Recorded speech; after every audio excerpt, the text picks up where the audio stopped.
네, 다음으로는 삼성전자 이슈 완전 짚어볼 수가 없을 것 같습니다. 어제는 판매 일시 중단한다는 소식이 전해졌고 오늘 새벽에는 글로벌 판매가 대대적으로 이제 중단을 한다라고 밝혔는데 갤럭시 노트 7 악재가 쉽게 가시질 않았어요, 결국. 좀 어떻게 바라봐야 될까요? 끝날 것 같았는데 네. 결국 끝나지 않았습니다. 최악의 시나리오다라고 할 수 있을 정도의 지금 뭐 사태가 벌어졌다라고 볼 수 있을 것 같은데, 그래서 오늘 아침 같은 경우에도 뉴스가 나와서 다들 아실 겁니다.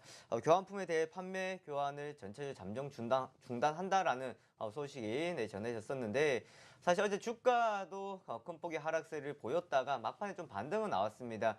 하지만 뭐 시장에서는 지금 뭐 삼성전자만한 투자처가 없기 때문에 그래도 삼성전자에는 매도량이 제한적으로 나타나고 있다라고 볼 수는 있을 것 같습니다. 하지만 소비자들을 봤을 때는 상당한 신뢰감에 좀 타격을 줬다라고 볼 수가 있을 것 같은데요. 리콜된 갤럭시 노트 7에서 뭐 지속적인 폭발이 나왔다라는 것이 지속적으로 접수가 됐었고, 국내에서도 접수가 됐었는데 특별한 뭐 이상이 없다라고 밝혔습니다. 하지만 이것은 결국 AT&T, T-모바일, 스프린트 등 미국 4대 이동통신사에서 판매에 대해서 이제 중단한다라는 소식이 전체적인 글로벌 지금 시장에 영향을 줬다라고 보시면 될 것 같고요. 지금 제일 중요하게 생각하는 것이 미국의 정부 소비기관이죠. 소비자제품안전위원회의 발표가 이번 주 내로 예상이 되어 있습니다. 여기에서 어떤 결과가 나오는가에 따라서 추후 방향이 달릴 것을 보여지고 있고요. 오늘 삼성전자 이런 조치는 결국은 여기에 대한 결과를 좀 기다리고 있지 않을까라고 한번 보시면 될 것 같습니다. 그러면서 지금 4분기 실적도 좀 불확실성한 흐름으로 빠져들고 있는 상황인데요. 3분기 실적은 뭐 예상치보다가는 오히려 좀 견조했던 상황들이었습니다. 반도체 쪽에서 잘 나왔습니다. 하지만 IM 사업 부분은 좀 저조했었던 상황들이었고요. 그런데 이것이 결국 10월 28일 날 10월 달에 좀 예정되어 있던 유럽 같은 경우에도 중단되면서 실적 타격이 좀 불가피할 것을 보여지고 있고, 뭐 비용들도 좀 많이 들어갈 것을 보여지고 있기 때문에 좀 불확실성이 있는 상황입니다. 초반에도 말씀드렸다시피 소비자 신뢰에 좀 타격을 줬다. 교환됐던 제품이 문제가 생기면 이건 상당히 크다라고 생각했었는데 결국은 그런 결과가 나왔다라는 것이 지금 신뢰에 좀 타격을 줬고요. 그러면서 어제 시장에서는 부품주들이 좀 약세를 많이 보였습니다. 반대로 LG 그룹주들은 좀 강세를 나타냈었는데 반사이익에 대한 기대감이었고, 어제 미국 시장에서 애플도 주가의 상승세를 보여줬습니다. 반사이익에 대한 기대감을 좀 줄 수 있는 만큼 반대로 삼성과 관련되어 있던 관련주들은 지금 다시 좀 약세의 흐름을 접어든다라고 보시면 될 것 같고요. 그래도 삼성전자는 사실 지금 지배구조 개편이다, 그리고 엘리엇 매니지먼트에서 지금 요구했던 것들이 시장에서 좀 이슈가 됐던 상황들이었기 때문에 사실 주가의 추가적인 하방들은 뭐 단기적으로 좀 제한적일 수도 있겠습니다. 하지만 변동성이 좀 크다라는 걸 생각하시면 될 것 같고요. 부품주들 같은 경우에는 오히려 삼성전자보다 좀 더 주의하고 보셔야 될 흐름들이 되겠습니다. 네, 다음으로 네이버 살펴보도록 하겠습니다. 뭐 네이버는 시장에서 그동안 정말 핫했던 종목이 아닌가 싶어요. 수급도 탄탄하게 유입이 됐었고 라인 성장이라든지 광고 매출이라든지 또 스노우에 대한 기대감까지 좀 더해지면서 주목을 받았던 것 같은데 계속해서 좀 이런 긍정적인 시각을 유지해도 될지 많이 궁금하실 것 같아요. 어떻게 보고 계세요? 우선은 지금 네이버가 최근 좀 조정을 받다가 어제 반등이 좀 나왔던 네. 상황이었습니다. 단기적인 좀 급등세가 나타났었죠. 하루에 크게 올라갔다라기보다는 하루하루 차곡차곡 좀 올라가는 모습을 보이면서 한 단계 주가의 레벨을 올려줬다라고 보실 수 있을 것 같은데요. 이제는 좀 실적을 앞두고 좀 몸을 사리고 있는 과정이지 않을까라고 볼 수 있을 것 같습니다. 그래서 지금 투자적인 접근으로 보신다 그러면은 3분기 실적을 한 번 정도 더 확인을 하고 가는 전략이 좀 좋을 것 같습니다.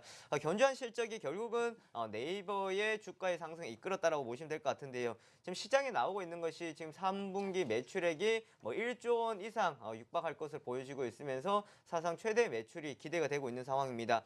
가장 컸던 것이 뭐 광고 그리고 라인이 성장 동력이었다라고 보시면 될 것 같은데요. 이만큼 성장 동력이 지금 뒷받침되었다라는 해외 시장에서 라인과 그리고 국내 시장에서 광고 매출이 지속적으로 많이 늘어나면서 확고한 시장 지배력을 통해서 트래픽의 증가를 눈으로 확인할 수 있었던 상황들이었습니다. 거기다 더불어 모바일 광고 매출까지 지금 많이 늘어나고 있는 상황들인데요.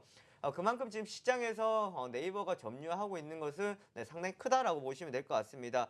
그리고 거기에 더불어 가지고 네이버 쇼핑이라고 잘들 아실 텐데 다르게 뭐 다른 사이트에 들어가서 로그인하는 것이 아니라 한 군데서 모든 걸 할 수 있는 네이버 쇼핑. 저도 한 2주 전에 네이버 쇼핑을 통해 가지고 한번 구입을 했었는데 생각보다 좀 편리하고 그리고 비교가까지 되어 있기 때문에 굳이 다른 사이트에 들어가지 않고 한 군데서 끝낼 수 있다라는 장점까지 가지고 있습니다. 여기에서 또 지속적인 트래픽이 증가되고 있다는 것은 결국은 사업자와 개인들 간의 거래를 통해서 중간에서 수수료에 따른 그리고 광고에 따른 매출액이 또 늘어날 수 있다는 점을 함께 살펴볼 수가 있을 것 같은데요. 추가적으로 또 보시면은 라인의 상장을 통해 가지고 지금 자금을 확보를 하면서 이 자금을 사실 지금 섣불리 쓰고 있지 않습니다. 이것이 어떻게 본다 그러면 네이버가 상당히 많이 점유를 하고 있음에도 불구하고 좀 조심스럽게 시장을 확인하고 가는 전략들이 나오고 있지 않나라고 볼 수 있을 것 같습니다. 추가적인 M&A 사용하겠다라고 밝혔고요. 그 기술을 갖춘 스타트업의 중심으로 투자를 하겠다라는 거 봤을 때에 앞으로 네이버의 행보에 우리는 이 자금들이 어디에 투자되는 것까지 함께 좀 확인하고 가시면 좋을 것 같습니다. 마지막으로 사람인 HR까지 살펴보도록 하겠습니다. 사람인 HR도 점차 이 시장에 대해서 지배력을 확대해 나가는 것에 대해서 좀 주목이 되고 있는 것 같아요. 어떻게 전망하고 계세요? 뭐 일자리 사이트 그러면은 사람인 HR 그리고 잡코리아를 많이 네. 보실 텐데요. 지금 사람인 HR이 잡코리아를 우선은 제치고 1위의 독주 체제로 가기 위해서 지금 발돋움하고 있다고 보시면 될 것 같습니다. 자, 한 2주 전쯤에 사람인 HR 기업 탐방을 다녀왔었는데 거기에서 밝혔던 내용이 지금 잡코리아와 대한 상당 경쟁을 많이 이야기를 했었습니다. 결국 거기서 하는 말은 1위만에 살아남을 수 있는 지금 시스템이다라고 이야기를 했습니다. 살아남기 위해서 지금 사람인 HR이 추구하고 있는 것은 모바일의 전략을 강화하고 있다라는 거, 모바일에서 이제는 실적이 조금씩 나와주고 있다라는 것을 보시면 될 것 같고요. 거기다가 15%의 영업이익률을 50%까지 끌어올리겠다라는 지금 기대를 가지고 있는 상황들입니다. 또한 지속적인 경쟁력 확보를 하고 있습니다.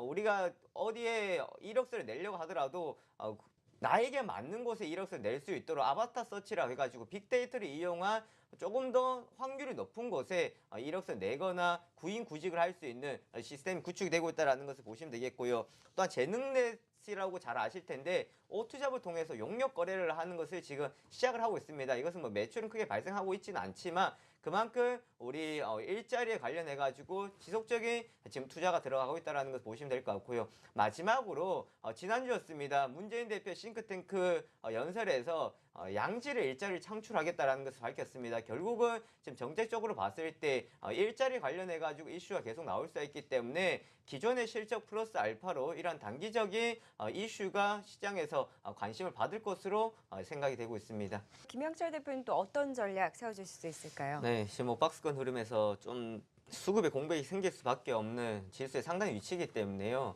거기다가 지금 공격적인 투자를 들어올 수 없는 상황들입니다. 그렇기 때문에 이러한 상황에서는 오히려 한 템포 쉬는 것도 또 투자의 전략이지 않을까라는 생각을 해볼 수가 있겠고 최근 보시면 다시금 뭐 품절주다 우선주들을 움직이는 좀 비정상적인 흐름들이 많이 나오고 있다는 것은 시장에 갈 만한 투자처가 많이 부족하고 있기 때문에 움직임들이 나타난다고 보시면은 될 것 같습니다. 그래서 지금 시장에서는 무리한 접근, 앞서 말씀하셨다시피 따라 붙는다, 밑에서 들어간다 생각할 것 없이 조금 더 같이 좀 쉬어가는 전략들도 나쁘지 않을 것으로 보여지고 있습니다. 네, 두 분 다 박스권 상단에서 다소 관망하는 전략이 유효하다라는 의견까지 주셨습니다.